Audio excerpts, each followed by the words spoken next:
자, 먼저 마태복음을 보실 텐데, 자, 마태복음을 보실 때, 마태복음 먼저 헬라어로 카타마타이온 해서 마태에 의하여라는 책이에요. 그래서 마태에 의하여 기록된 예수 그리스도의 복음이다. 여러분이 이렇게 이해하시면 좋겠습니다.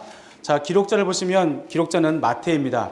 레이지파의 후손 알페오의 아들이고요. 초대 교부 파피아스를 비롯해서 뭐 이레니우스나 오리겐이나 유시비우스 이런 분들이 알페오의 아들 마태가 이것을 기록했다고 증언하고 있습니다. 자, 마태는 예수님의 제자이고요. 사도입니다.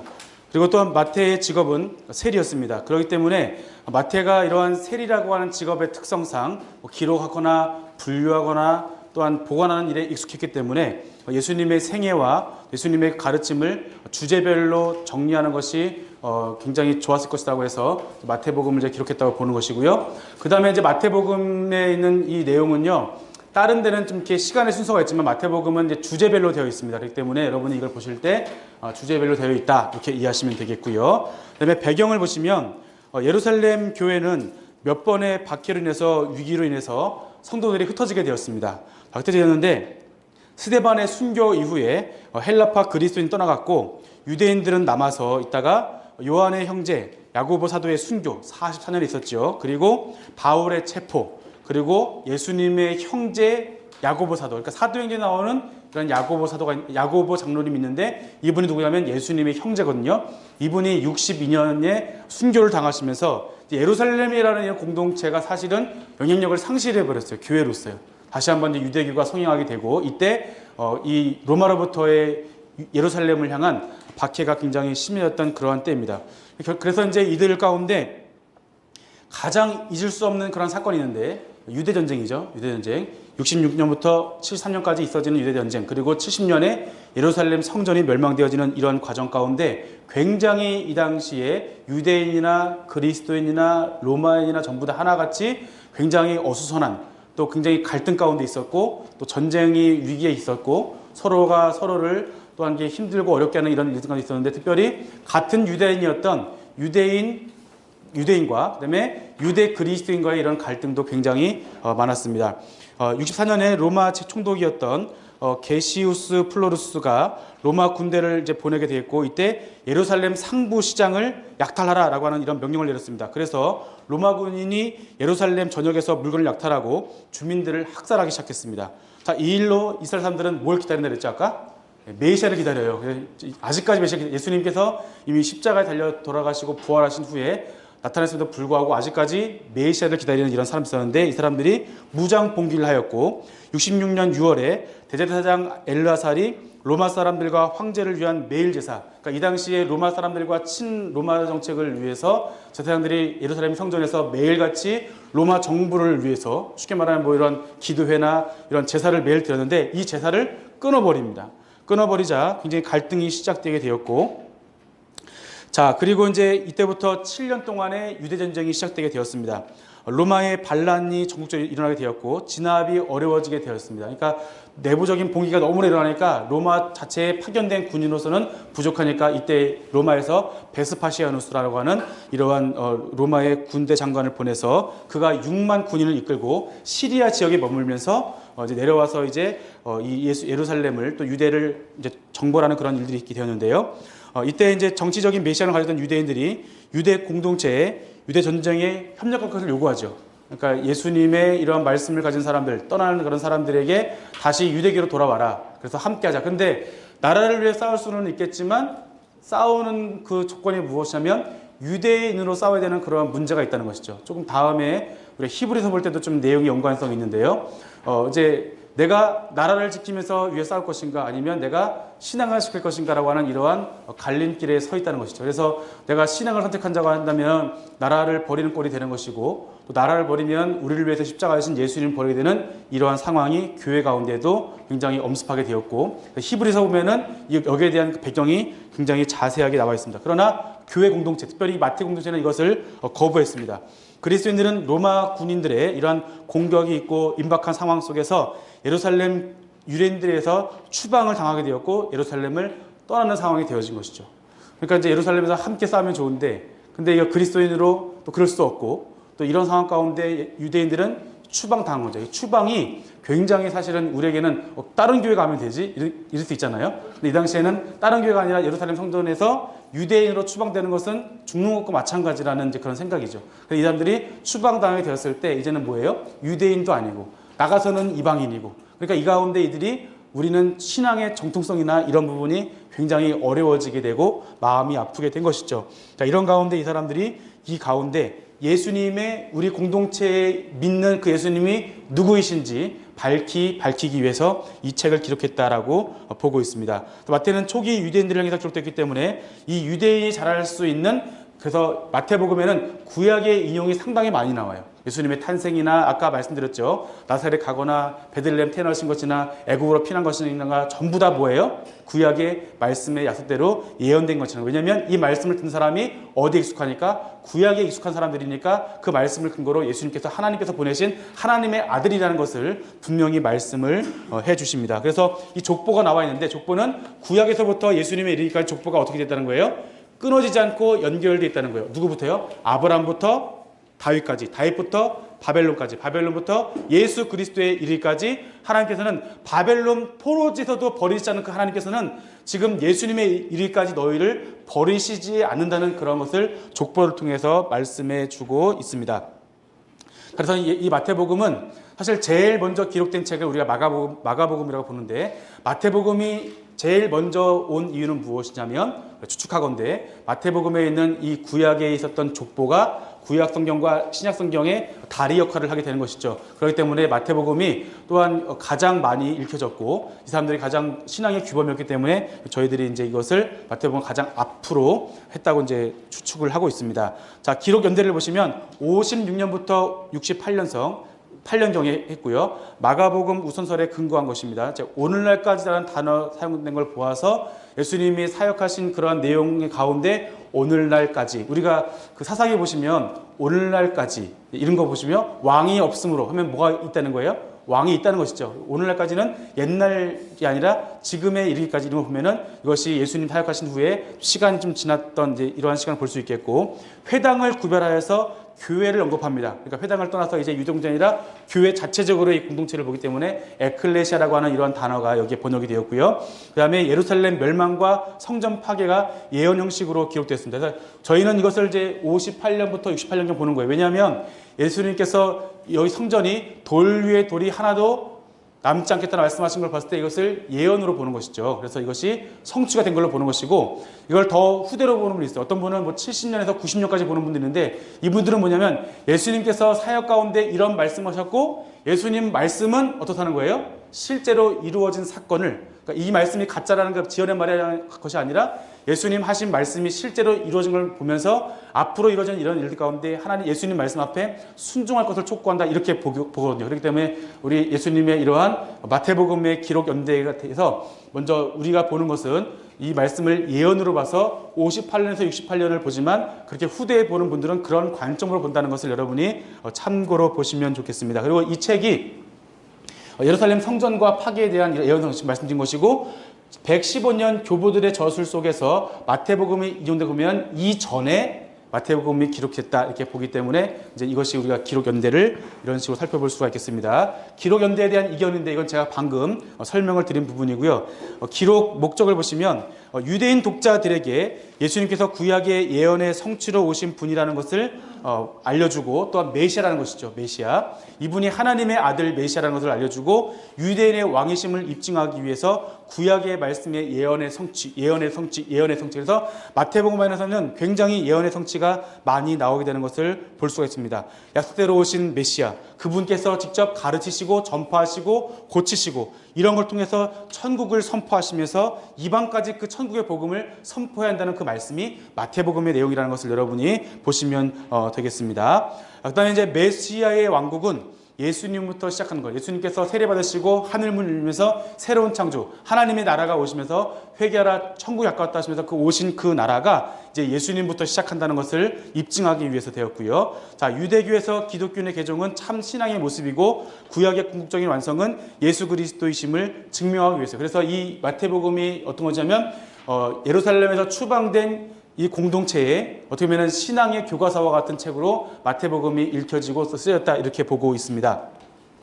특징은 신약과 구약의 고리가 됐습니다. 그래서 율법의 예언과 성취가 강조되는데 구약의 말씀이 약 129회가 인용이 돼요. 굉장히 많이 인용이 되었습니다. 그리고 율법과 예언의 성취로 오신 예수님께서 메시아이심을 증거하기 위해서 되었고요. 그 다음에 천국, 이 말이 36번 나오는데 천국도 나오고 천국과 똑같은 단어가 나와요. 뭐죠? 하나님의 나라. 근데 하나님의 나라 가까이 왔다, 천국이 가까이 왔다, 차이가 없는 것 같은데 우리는 그게 그거 같은데 이 유대인들 같은 경우는 하나님의 이름을 함부로 부를 수 없어서 하나님의 그 이름을 어떻게 했죠?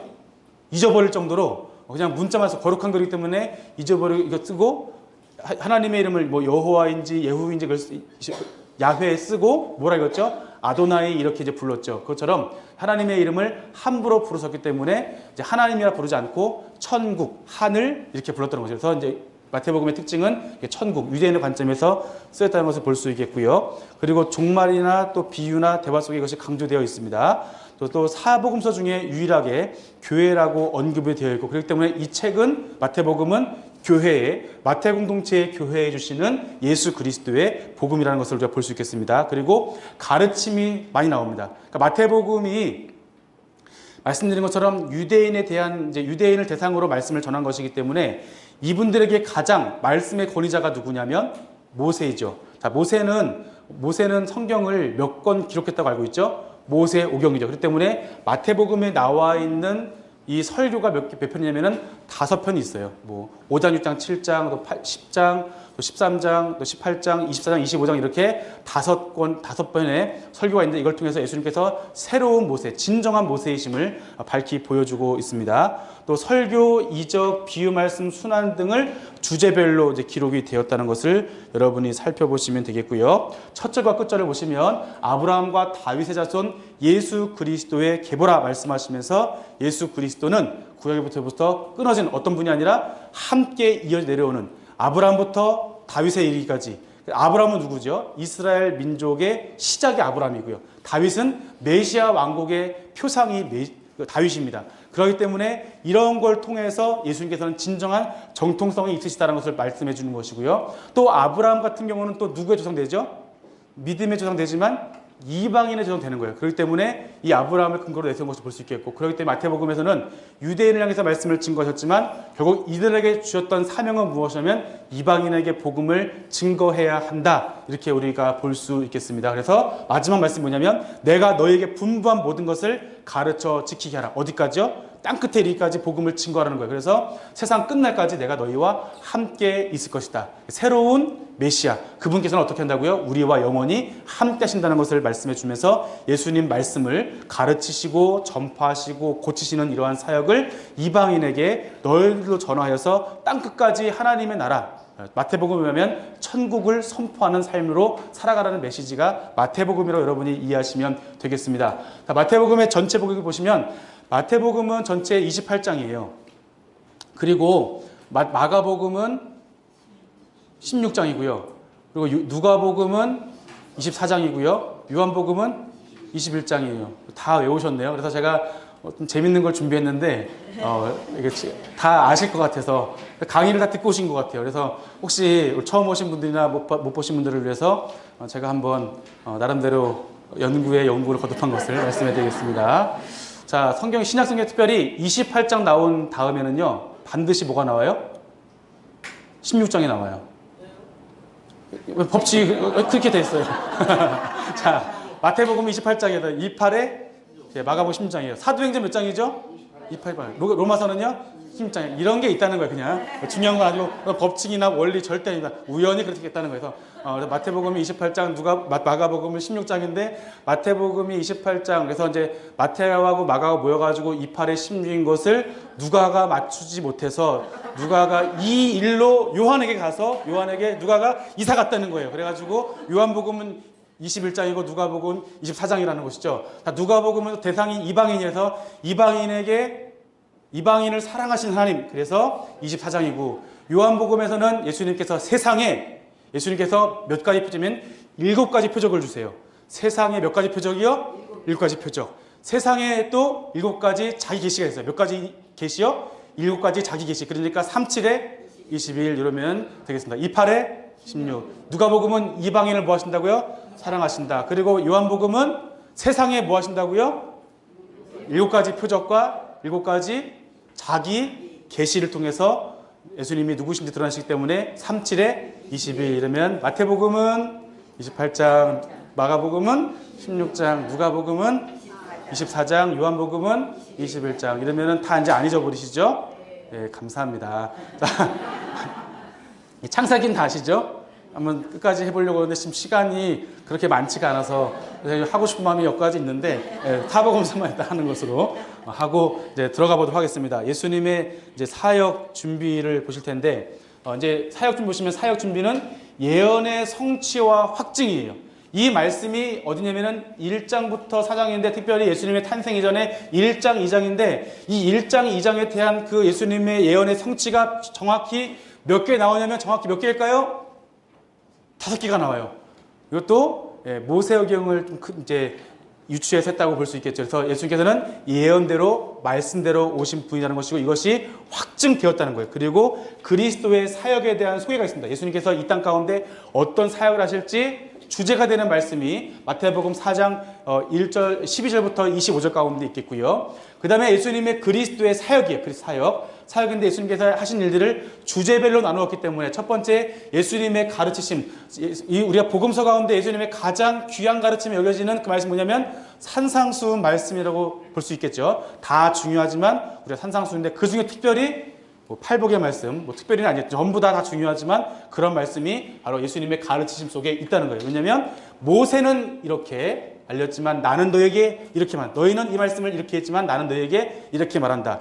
이 말씀 다른 말씀 뭐냐면은 너희들은 말씀을 그렇게 했지만 하나님의 뜻은 무엇이다? 내가 지금 말하는 이것이라는 거예요. 이제 그것을 말씀하시면서 율법이 바뀌어진 것이 아니라 율법에 대한 정확한 정의를 누가 하신다는 거예요? 예수님이 하신다는 거예요. 율법에 대한 잘못된 이해, 잘못된 신앙으로 인해서 이스라엘도 멸망했고 유다도 멸망했고 지금 나와 있는 로마 시대에 있는 지금 유다 민족도 멸망하는 지금 이 시기에 너희들은 지금 잘못된 믿음 갖고 있을 때 율법의 본뜻이 무엇이냐? 그 말하면 나는 너희에게 이렇게 말한다라는 것을 우리가 이 가르침을 통해 살펴볼 수 있겠고요. 이렇게 율법의 말씀, 새로 오신 모세이신 예수 그리스도께서는 무엇이냐면 치유하시고 또 그분의 제자를 세워나가신다는 거예요. 그러니까 제자 사람들을 치유하시고 제자를 세워나가신 게 뭐냐면 치유하시고 제자를 세우시면서 이제 복음을 혼자 증거하신 것이 아니라 여러 제자들과 함께 증거하시면서 예수님이 일을 시작하시니까 당연히 뭐 합니까? 어제 예레미야 했을 때 예레미야가 설교하니까 어떻게 해요? 사람들이 대항을 하죠. 그래가지고 힘들었잖아요. 그처럼 마찬가지로 여기도 예수님께서 가르치셨을 때 또 세우셨을 때 사람들이 논쟁을 하기 시작해요. 당신이 그 사람입니까? 이렇게 묻는 거죠. 논쟁을 하기 시작하고 그 다음에 예수님께서 천국의 복음의 전파, 특별히 비유를 통해서 천국 비유, 그래서 13장에 있는 이러한 비유의 설교가 이 가운데 있고 10장에는 제자도의 설교가 있고 5장, 6장, 7장에는 예수님의 가르침에 대한 설교가 여기 한 번 있고 여기 한 번 있고 여기 한 번 있어요. 그리고 여기도 보시면은 이제 치유하심과 논쟁이 또 있습니다. 그리고 가르치심과 논쟁이 여기 있고 여기에 이제 24장, 25장도 종말론에 대한 말씀이 선포되어지고요. 마지막 예수님의 십자가와 부활. 그래서 예수님의 사역을 준비하시고 예수님의 사역을 주제별로 잘 정리했다는 거예요. 누가요? 세리 마태가 잘 정리해놨고요. 예수님의 사역의 완성에 대해서 볼 수 있습니다. 그래서 우리가 핵심을 보시면 성경의 성취 그리스도 따라가겠습니다. 성경의 성취 그리스도. 예수님은 누구라는 거예요? 우리가 믿는 왕이신데 이분은 그냥 만들어진 것이 아니라 어떻다는 거예요? 예언대로 오신 분, 성경의 말씀대로 성취되어지신 분, 또 이분이 하시는 사역은 성취가 될 것이라는 것. 그래서 이 성취를 위해서 제자들을 통해서 역사하신다는 것을 우리가 마태복음을 통해서 살펴볼 수가 있습니다. 자, 그래서 이제 성경 보시면 마태, 마가, 누가복음은 전부 다 성경이 여정이에요. 어디를 향해 갑니까? 전부 다 예루살렘으로 향해 가요. 어디서부터요? 예. 갈릴리부터 예루살렘으로 향해 가는 거예요. 그래서 마태, 마가, 누가복음에 있는 여정은 전부 다 갈릴리에서 예루살렘으로 한 번 올라가는 공생애가 1년처럼 느껴져요. 마태, 마가, 누가복음은요. 그런데 요한복음에서 어떻게 합니까? 예루살렘 가셨다가 내려오시고 가셨다가 내려가시는 과정을 통해서 유월절을 대상으로 말씀하시는 것을 살펴볼 수 있는데 왜 그런지 요한복음 시간에 자세하게 한번 잠깐 언급을 하도록 하겠습니다. 예수님께서 이제 마태복음의 이 말씀 볼 때 마태복음에 5가지 구조가 있어요. 자, 이 말씀 보니까 이 말씀을 뭐 했다 그랬죠? 다 마치심에 명하기를 마치시고 모든 비유를 마치신 후에 말씀을 마치시고 보면은 예수님 설교가 말씀하신 것이 어떻게 됐다? 마쳐졌다. 그러니까 설교가 몇 편이 있다는 거예요? 5편이 있고 이걸 통해서 모세오경을 연상할 수 있다는 것을 말씀을 드렸습니다. 두 번째, 이제 이것은 톰 라이트라고 하는 학자가 이렇게 분류한 것인데, 자, 처음에 마태복음에 서론이 있잖아요. 서론이 1장, 2장이 있어요. 그리고 아까 말한 대로 설교 5편이 하나, 둘, 셋, 넷, 5개가 있어요. 설교가 5편이 있는데 3장부터 7장까지 한 덩어리, 8장부터 10장까지 한 덩어리, 11장부터 13장까지 한 덩어리, 또 13부터 19장까지 한 덩어리, 그리고 19장부터 20장까지 한 덩어리, 이렇게 해가지고 이것이 설교의 덩어리인데 그 안에 있는 모든 내용들이 뭐냐면은 예수님의 이 마지막 설교 5장, 6장, 7장이 이 가운데 있고, 이제 10장이 이제 또 설교 한 편이 있겠고, 여기 13장이 설교 한 편이 있고요. 또 18장이 설교가 있어요. 그리고 24, 25가 설교 한 편이 있어요. 그러니까 이 모든 설교를 위해서 배치됐다고 말하면서 마지막에 결론으로 26장부터 28장인데, 그러니까 마태복음을 전체 5편의 설교를 가지고 서론과 결론 형식으로 구성되어 있다라고 보고 있습니다. 자, 이건 누구 말씀이냐면 이제 톰 라이트라는 분이고, 보니까 앞에서는 이제 사도권에 있을 때 복을 말씀하시고, 여기에서 만약에 저주를 말씀하시면서 이것을 이제 신명기 구조로 봐서 복과 저주를 선포한다, 이렇게 하면서 모세와 연관시켜주는 이제 이런 학자들의 연구도 있겠습니다. 자, 먼저 예언의 성취가 있는데, 족보를 보시면 족보가 아까 말씀했죠. 어디서부터 어디까지요? 아브라함부터 다윗까지, 다윗부터 바벨론까지, 근데 바벨론부터 예수 그리스도에까지 이르기까지 된다고 했는데, 아브라함은 유대인의 조상되지만 누구의 조상도 됩니까? 이방인의 조상도 되는 것이고요. 다윗은 바로 메시아의 표상이라는 것을 여러분이 기억하시면 좋겠고, 탄생하셨고, 그 다음에 탄생할 때 뭐냐면 보라 처녀가 잉타의 아들을 낳을 것이요 그의 이름을 임마누엘이라 하리라 말씀하셨는데, 이것이 바로 예수 그리스도의 말씀이 구약의 예언이 성취된 것을 여러분이 함께 살펴볼 수 있겠습니다. 자, 그 다음에 예수님께서는 동방박사의 경배를 받으시고 또 애굽에 가셨다가 나타나서 올라오신 후에 이제 세례 요한이 천국의 복음을 선포하는데, 자, 우리 한번 다 같이 세례 요한의 말씀 보시면 다 같이 읽겠습니다. 시작. 회개하라, 천국이 가까이 왔느니라 하였느니 이는 선지자 이사야를 통하여 말씀하신 자라. 일렀을 광야에 외치는 자의 소리가 있어 이르되 너는 주의 길을 준비하라, 그가 오실 길을 곧게 하라 하느니라. 아멘. 자, 이 말씀이 성취가 된 것이죠. 그러니까 예수님의 오시기 전에 누가 온다는 거예요?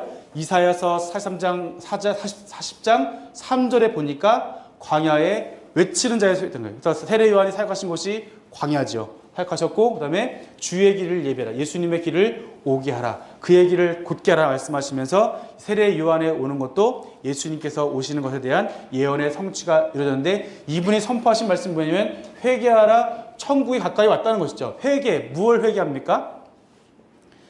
이 사람들이 하나님의 말씀을 모르는 사람들이 아니에요. 구약에 능통한 사람들이라고 할 수 있어요. 구약에 익숙한 사람들인데 회개하는 것. 하나님의 말씀대로 살아가는데 회개하는 것은 뭐냐면 하나님의 말씀대로 삶을 돌이키라는 것을 말씀해 주고, 이 교회 가운데 아마 이 교회 가운데 어떠한 문제가 있었든지 성도 간에 갈등이 있었든지 있었을 때 말씀하신 것은 회개하라는 것이죠. 왜냐하면 천국이 가까웠다는 거예요. 천국은 가는 것이 아니라 천국이 이미 우리에게 오고 있기 때문에 우리가 깨어 준비해야 되는 것을 말씀해 주고 있습니다. 자, 세례 요한이 드셨던 것인데, 메뚜기가 설정인데, 메뚜기가 날아다니는 메뚜기 고소할 수 있겠지만 그것이 아니라 주염염매 비슷한 이러한 과실류로 우리가 볼 수 있겠고요. 자, 그 다음에 예수님께서 이제 이렇게 했을 때 어떤 일이 벌어졌냐면은 많은 바리새인과 사두개인들이 왔다는 거예요. 뭐 하러요? 세례 요한에게 세례 받으러. 두 가지 있겠죠. 세례 요한이 진짜 메시아인지 궁금한 것도 있겠죠. 그래서 세례 요한이 했을 때 나는 그가 아니라 나는 그의 뭐라고요? 그는 흥하고 나는 쇠해야 될 그 말씀도 이제 우리가 요한복음을 살펴볼 수 있겠죠. 이 바리새인과 찾아왔을 때 예수님 세례 요한이 하시는 말씀이 뭐냐면은 독사의 자들아 이렇게 말씀하시면서 임박한 진노를 피하라고 하느냐 말씀하시면서 뭐냐면 회개에 뭐하라고요? 합당한 열매를 맺는 거예요. 대상이 누구입니까? 바리새인과 사두개인들. 바리새인들, 하나님의 말씀을 정확히 지켰던 사람들, 사두개인들, 예루살렘 성전의 제사장 그룹들입니다. 이 사람들이 하나님 앞에 가장 정결할 사람들이고 가장 말씀을 잘 지키는, 왜냐하면 성전에 있기 때문에 가장 정결한 사람들이 되고, 또한 하나님의 말씀 가까이 한 사람들이기 때문에 가장 가까워할 사람들이지만 이분들이 하신 말씀이면 회개하라고 하는 것이죠. 그러면서 회개에 합당한 열매를 맺어라. 다시 말하면 이 마태복음은 회개에 합당한 열매가 없는 대상들, 특별히 유대인들을 향해서 하신 말씀이라고 여러분이 보시면 되겠습니다. 예수님께서 이제 세례 받으실 때 이는 내 사랑하는 아들이요 내 기뻐하는 자라 말씀하시는 걸 통해서 하나님의 새로운 창조가 시작되는 것을 우리가 살펴볼 수가 있겠고요. 예수님께서 광야에서 시험 받으시죠. 40일 동안 금식하신 후에 사탄에게 세례 받으시는데 이때 돌로 떡이 되게 하라 했을 때 사람이 뭐라고요? 떡으로만 살 것이 아니요 하나님의 입으로부터 나오는 말씀으로 살 것이라 했을 때 이 말씀은 모세의 고별 설교 가운데 너희들 이끄신 그 하나님의 섭리를 봐라.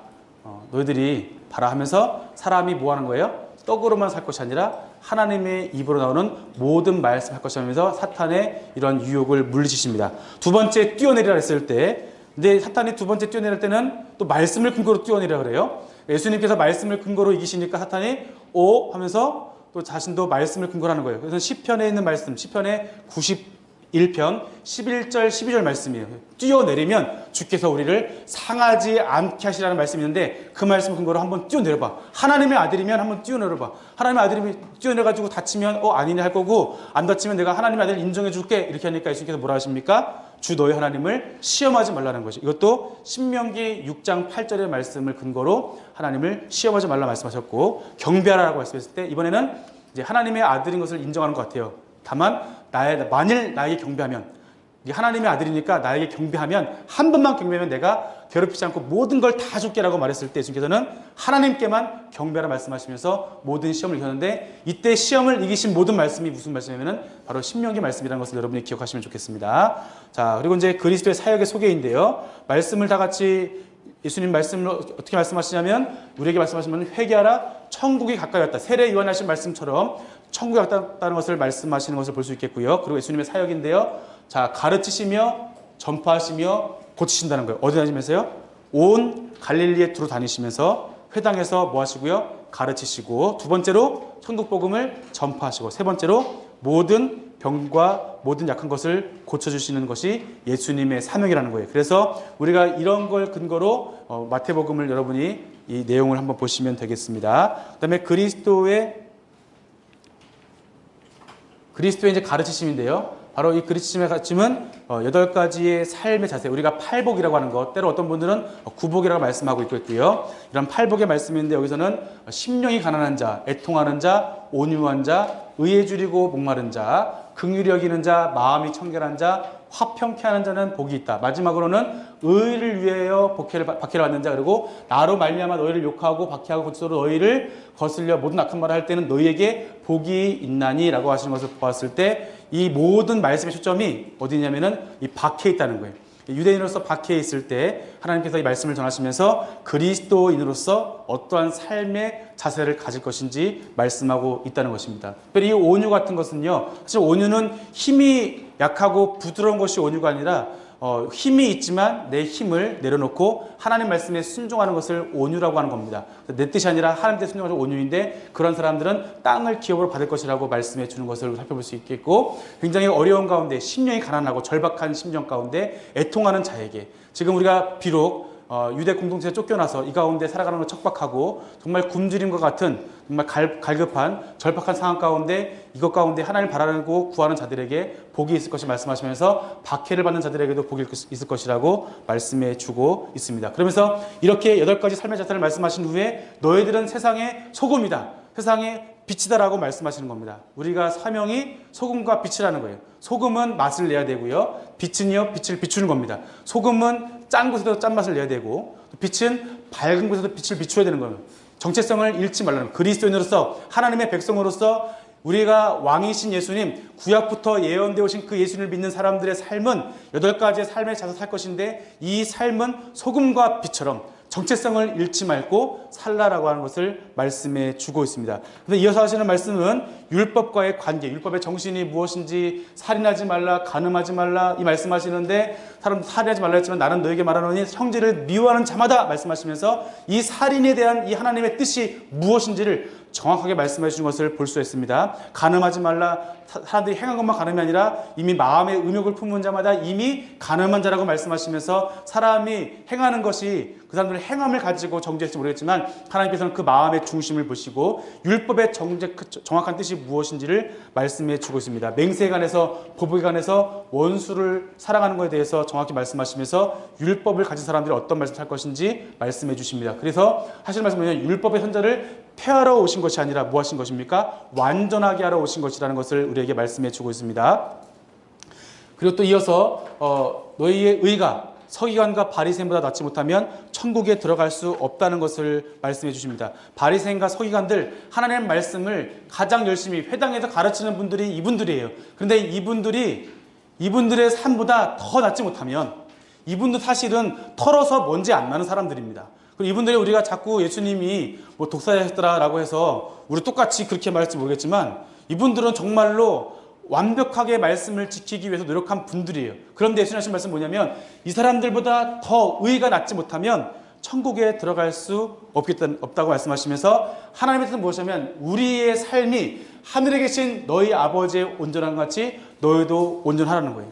그러니까 예수님의 이 복음은 이 복음 뭐 믿음이냐 행함이냐 또는 복음이 있으면 율법은 폐해지는 그것이 아니라 우리가 복음을 가진 사람들은 뭐 하는 것입니까? 하나님의 그 아버지의 온전한 뜻, 율법, 정확한 율법은 뭐냐? 율법은 하나님의 뜻이죠. 하나님의 정신이고 하나님 우리가 계신 하나님의 그 의지인데 그 의지를 가지고 살아가는 사람들은 아버지 하나님처럼 온전해야 함을 말씀해 주고 있습니다. 이어서는 예수님께서 하신 말씀은 생활과 관련된 의, 종교 생활의 구제나 기도나 금식에 대해서 또 재물에 관해서 비판하지 말고 천국에 들어가는 데에서 말씀을 하시는 것을 볼 수 있겠고요. 그 다음에 우리가 이제 7장 11을 보시면 무엇이든지 남에게 대접을 받고자 하는 대로 너희도 남을 대접하라는 말씀이 있는데 이 말씀을 뭐라 그러죠?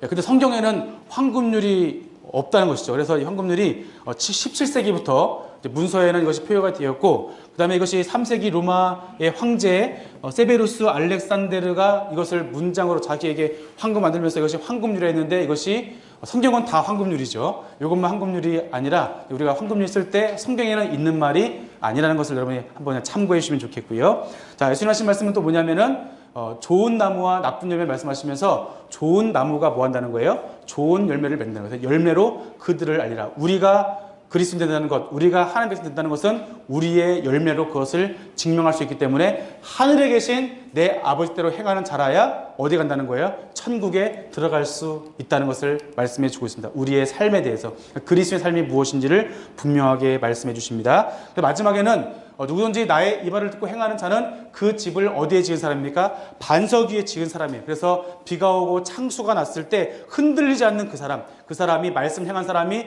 진정으로 믿음을 잘 지킨 사람이고 두 번째는 말씀을 듣고 행하지 않는 사람은 모래 위에 지은 사람처럼 무너지게 될 것이라는 것을 말씀해 주고 있습니다. 그리고 치유하심과 제자들을 세우시는 그 말씀이 있겠고요.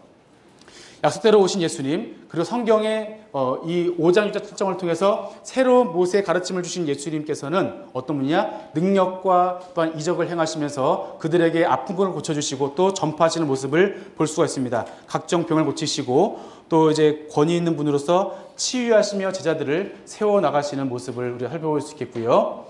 자, 그 다음에 예수님께서는 우리의 연약한 것을 담당하시고 병을 짊어지셨다라는 이 말씀을 성취하시는 걸 보겠습니다. 아까 보면 모든 약한 것을 고치신다. 그 말씀처럼 예수님께서는 이 땅 가운데 가르치시고 천국 복음을 전파하시고 그 다음에 약한 자들을 고쳐주시는 이러한 모습을 살펴볼 수 있겠고요.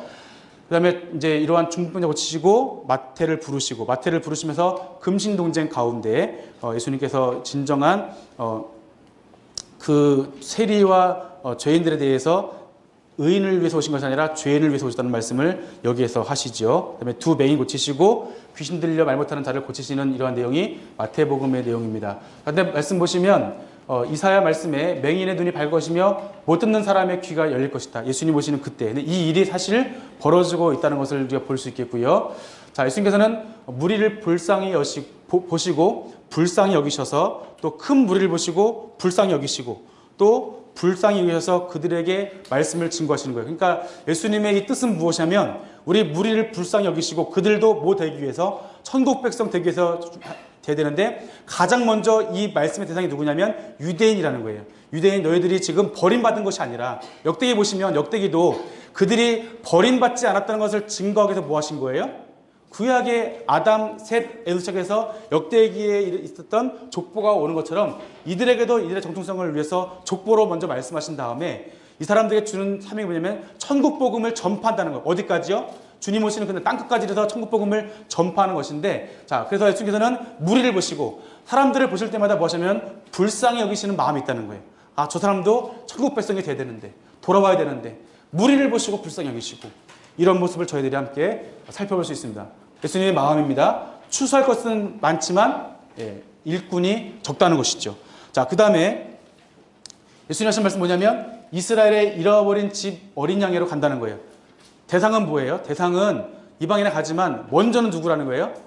이스라엘, 너희들이 먼저 소중한, 너희들이 먼저 하나님 말씀에 돌아오고 너희들이 천국 복음을 전파할 것을 말씀해 주신 것입니다. 예수님의 말씀이시고요. 그 다음에 그리스도의 신분에 대해서 말씀하시는데 이제 오실 그이가 당신이십니까? 라고 했을 때 이 말씀을 근거로 바로 예수님이 세례 요한의 질문을 내서 답을 하는 건 뭐냐면 지금이 바로 그때라는 것을 말씀해 주시죠. 그 다음에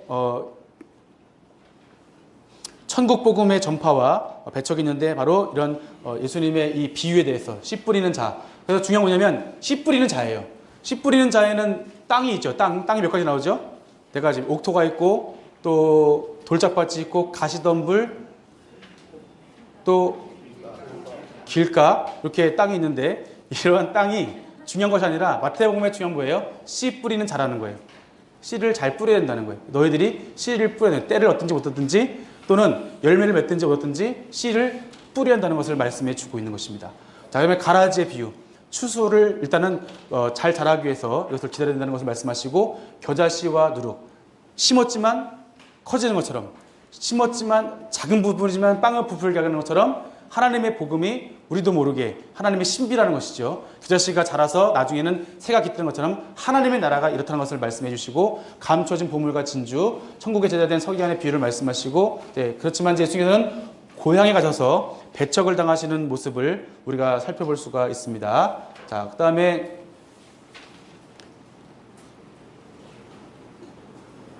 치유하심과 논쟁에 대한 말씀인데요. 예수님께서는 이적을 행하시면서 5,000명을 먹이시고 물 위를 걸으시고 또한 게네사렛에서 병들을 고치시고 장로들의 전통에 대해서 말씀하시고 가나안 여자의 믿음을 보시고 많은 사람을 고치시고 4,000명을 먹이신 사건이 이 가운데 있겠고요. 그 다음에 바리새인과 서기관의 교훈을 삼가라. 그러면 누굴 따르라는 거예요? 예수 그리스도의 복음을 따르라는 것이죠. 그 사람들이 유대인으로서 추방당해서 그래서 이제 여기에 대한 갈등이 있을 때 예수 그리스도의 복음을 따르는 것이죠. 바리새인과 서기관들의 가르침을 따르지 말고 이들에게 말씀하시면서 하나님의 복음을 따르는 것을 이들에게 말씀해 주시고, 자, 그 다음에